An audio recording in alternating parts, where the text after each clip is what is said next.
Alright, so super quick update on FIDA. Not really too much has happened since the last time I made a video, so I will just quickly cover what I see happening now, and I will just put a new indicator in, just so I have like something else to talk about. So if we do just zoom in right now and talk about the fibs and the price action on the moment.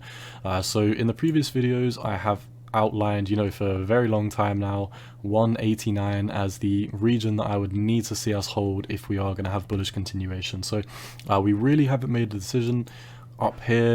We kind of had a dead cat bounce, which I outlined in my previous video yesterday, and I said, I think we made the video here, and I didn't do a video this day because, I said, in my opinion, it was a dead cat bounce, so nothing to get out of bed for.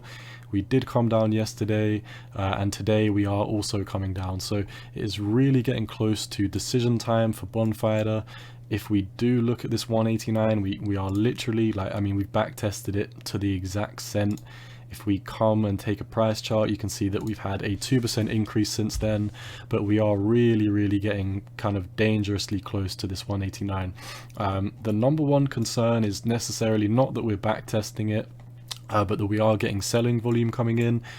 Do bear in mind it's really not too much selling volume compared to what we've had before, but volume has been pretty flat on this coin. So in my opinion, volume is not the thing to look at. So I am going to start covering the MFI indicator every now and then, because I do find it quite useful.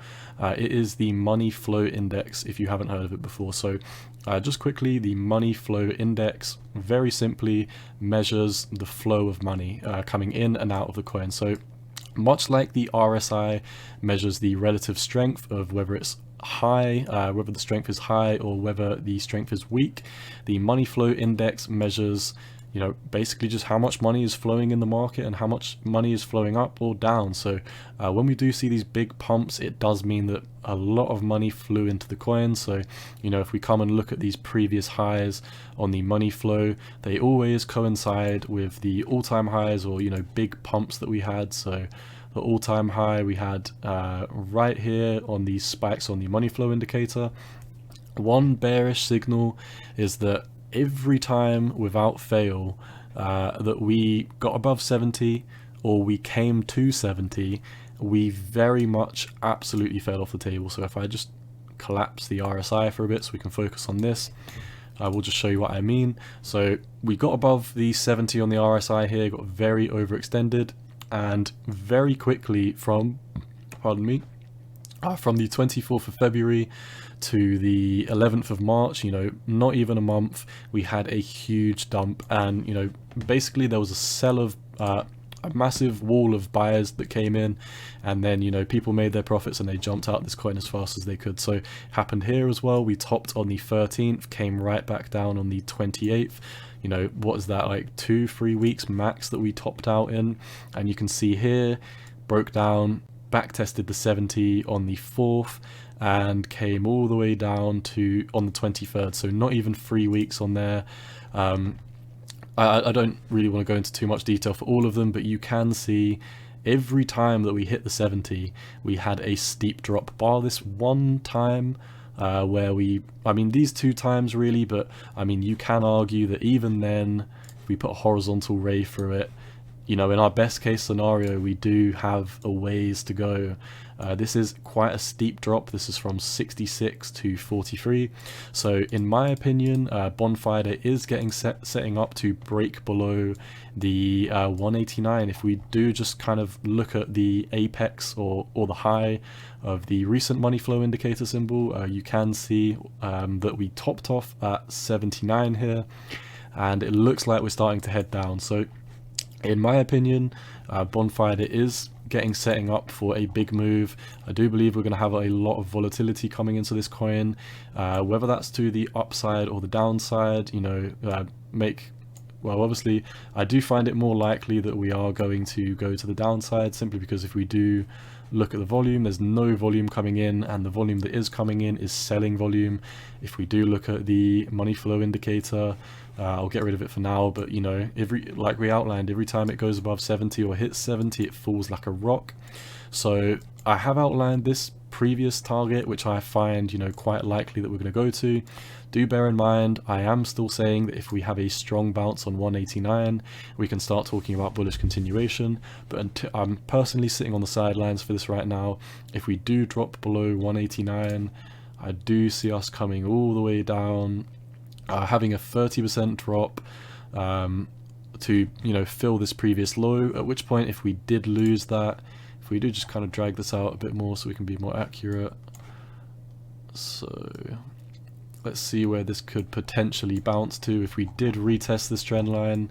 So I do have this as red simply because, you know, in my opinion, this doesn't really count as a retest for me.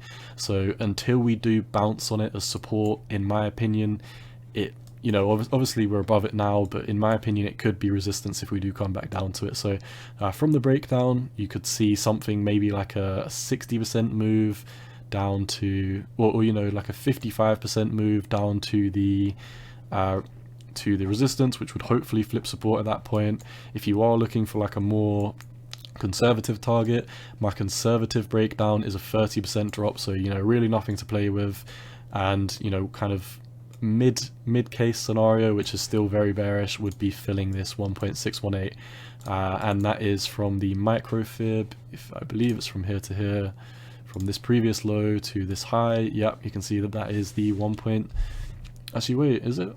No, the 1.618 is down here. So I've got so many fibs on my screen, I get them mixed up sometimes. So I believe it is from here to here then. Yeah, it is. So it's really the micro move that we're looking at right now. We are really looking at this coin in the short term.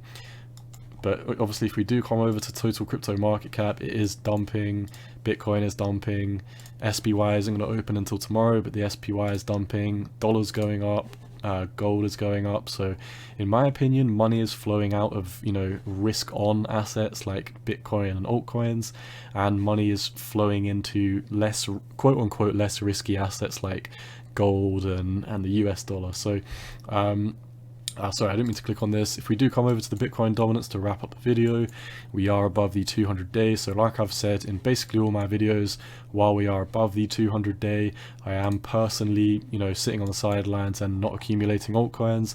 I do have a big bag of Bitcoin and I am looking for lower price targets on these alts. So yeah, as long as we hold 189, we can talk about a bounce to the upside. But, you know, until we do start, you know, breaking structures very much, then this is very much in a clear downtrend. I mean, there's no other way you can chop it. We have been in a downtrend since the 3rd of November, and if we do lose 189, which I believe is, you know, 70% likely, I believe it's 70% likely that we're going to break down, and 30% likely that we're going to bounce on it. So yeah, that's all I see for Bonfida. Once again, none of this is financial advice. This is just my opinion on the market, and you've always got to do what's best for you. Peace.